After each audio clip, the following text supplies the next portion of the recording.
Credit card fee changes, the next cash flow pressure for small businesses. Welcome to IO Insolvency Options with Darren Vardy, the Managing Director of Insolvency Options and a registered liquidator with over 30 years of experience helping businesses and individuals navigate financial challenges. In today's episode, Darren explains how upcoming changes to credit card surcharges could create a significant new cost pressure for small businesses. He explores why high transaction businesses, retailers, online operators, and businesses with fixed overheads may be hit the hardest, and why pricing, cash flow, GST compliance, and early intervention all need to be reviewed before pressure turns into crisis. I'm your co-host Anthony Pearl. Let's dive into unlocking more about insolvency options.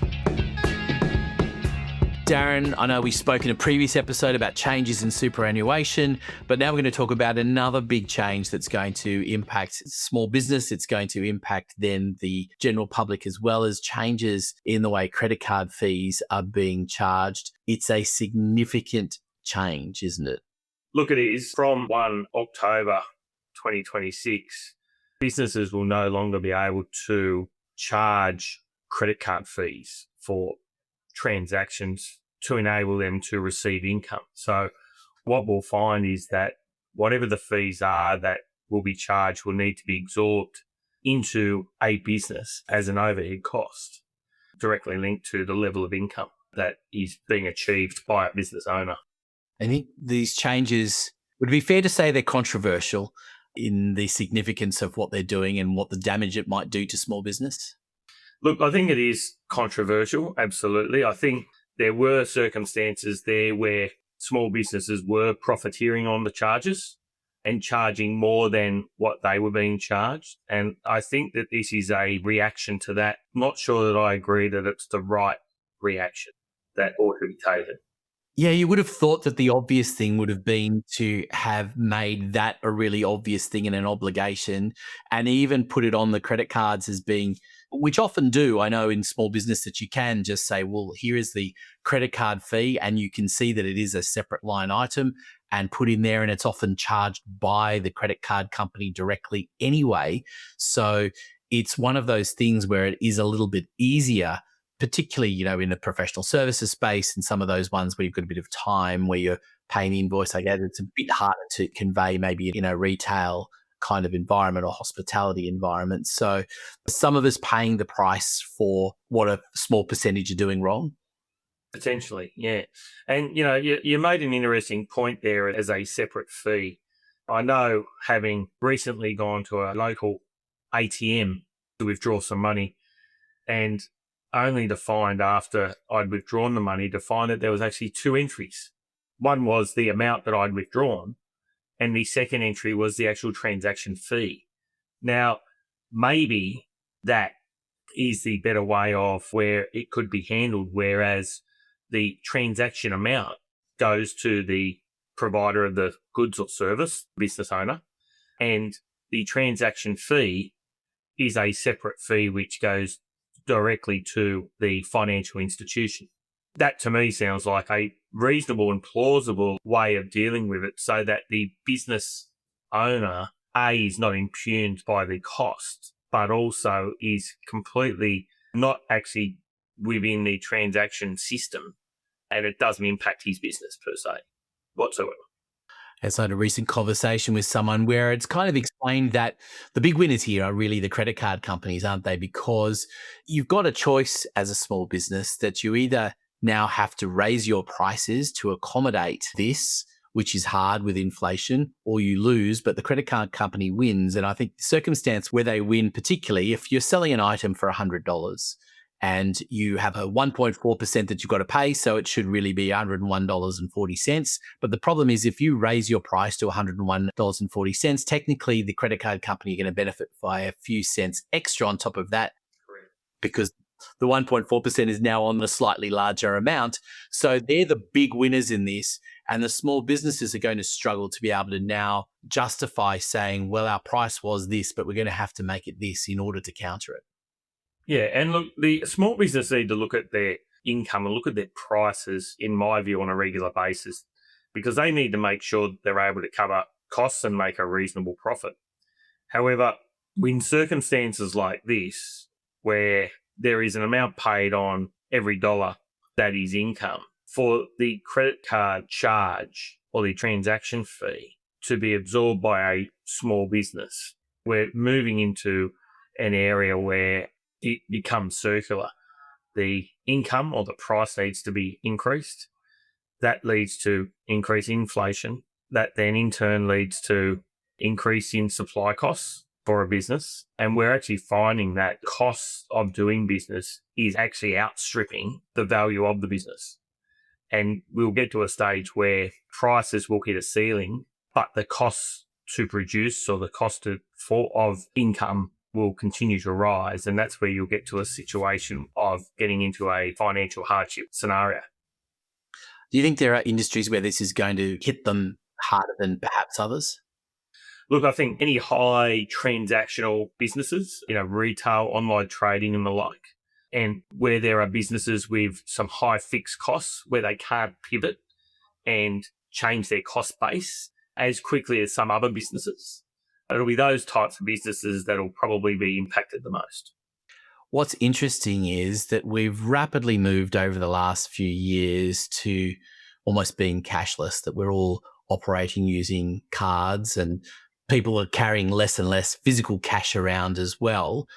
Is this in a sense a way to potentially encourage a reverse of that so that we end up with a bit more cash actually flowing into the economy? And how important is that? I think the problem is that society has been driven down this road whereby we've been told to use our debit cards and our credit cards. A lot of businesses don't accept cash anymore. And been a whole societal change around that. But that has come at a cost. And the financial institutions are those that are benefiting from it.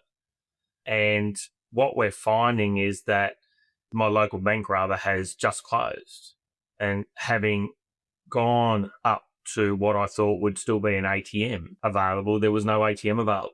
Hence the need for me to go to an alternate and pay a larger transaction fee to pull it out of a generic ATM. So as a society, we are being forced to use cards, but we've got to pay for the privilege.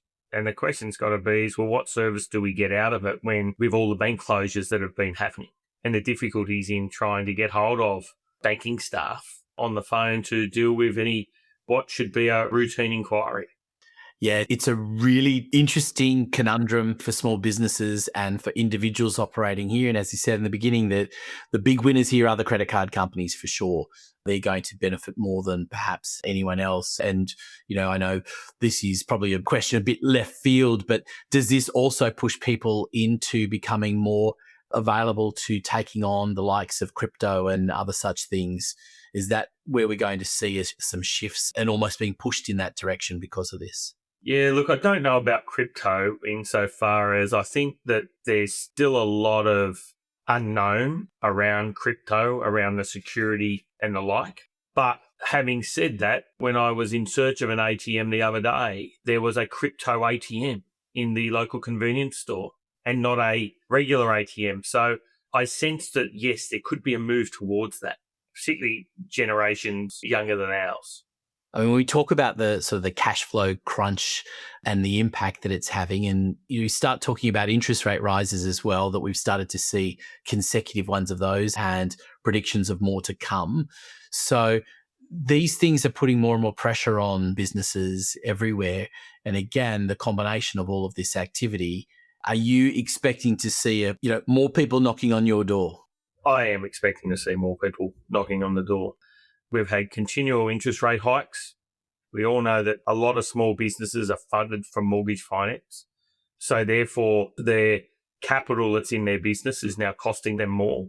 Again, another cost that needs to be dealt with. And if the business simply can't afford that cost, its only option is then to wind down and wind up. And so unfortunately, I do foresee in these times that there will be more people walking through my door as a result of that. And for those people that are listening that may be in that situation, particularly also lawyers, accountants that may be listening in and be aware of businesses that they're dealing with that may be forced into this situation or heading down that path, how soon is too soon for them to contact someone like you? Because your path is not always going to lead them down into shutting the doors. You're going to try and keep them operating as best you can. Yeah. Look, early intervention is the key for a successful restructure or turnaround. So really, the sooner the better is probably the slogan when it comes to people identifying that there is a financial issue they need to deal with, because there are so many more options available, which may not even be an insolvency option per se. It may just need to be a debt restructure. But certainly there are far more options available at the early stage of a financial or cash flow issue than there are months later. And just to pile things on a little bit, for a certain amount of small businesses that may already be facing pain, for those that have been a little bit non-compliant, if that's a nice way of terming it, as far as GST reporting is concerned, there's been some shifts in that space as well, isn't there? Yeah, there has. What we've seen over the last 12 months is a move from quarterly GST reporting to monthly GST reporting and payment. The ATO went through a review of all its businesses that were showing signs of history of non-compliance, and they progressively moved them to a monthly GST reporting. Now, a number of those businesses have managed to sustain that transition, and I might add, with the help from the ATO in providing some repayment plans over time, they've managed to transition to a monthly GST reporting, look at their cash flow, get back on their feet, and get their business in order to comply with not only the future obligations, monthly obligations, but the historical debt. What has come with that is that there is also a number of businesses that have been unable to meet those obligations and have fallen foul of their financial distress and ended up in external administration. And maybe the ATO, in taking that action in moving businesses to a monthly GST from quarterly, was needed to happen to deal with those businesses where they were never able to pay the outstanding obligations, but it forced them to stop any future accruing obligations which would not be paid. Yeah, it's part of the problem isn't it? It's knowing when to stop, isn't it? Because small business owners typically are quite determined, and that's why they started the business in the first place. So knowing when the point is that you've got to A, put up your hand for help, and B, be told enough is enough. Having those triggers and things in there in place is important. And that just not just small business, that's businesses of all sizes. Yes, no, that's correct. And it could be said that, the ATO for some of these businesses have actually done them good justice for helping them realise the situation they're in and to, for want of a better term, put an end to it one way or another. And I imagine, just kind of to wrap things up, and I guess this carries back to a previous episode where we talked about superannuation as well, that if you look at the changes that have happened with superannuation, you look at the changes with, as we've just talked about, with the GST payments, you look at changes in interest rates, you look at changes in the credit cards. These are red flags that I gather you're going to be looking at when someone knocks on your door straight away and saying these are the things that are possibly causing some of these red flags, and where to start looking at where the problems are and then how to address them. Yeah, that's exactly right. So these are the key things that we look at is what is the compliance history like? Because for a restructure or a turnaround to be successful, you need the support of all stakeholders, and generally the ATO is one of the largest stakeholders in any particular turnaround scenario. Well, that's all for this episode of IO Insolvency Options, but next time Darren will look at the construction industry and the insolvency pressures affecting builders, suppliers, trades and homeowners. He'll unpack what happens when project home builders collapse, why homeowner warranty insurance matters, and how fixed price contracts, rising supply costs and late intervention can create devastating consequences across the whole sector. We've created a workbook for the episode with some questions for you to answer, key quotes and action steps to follow.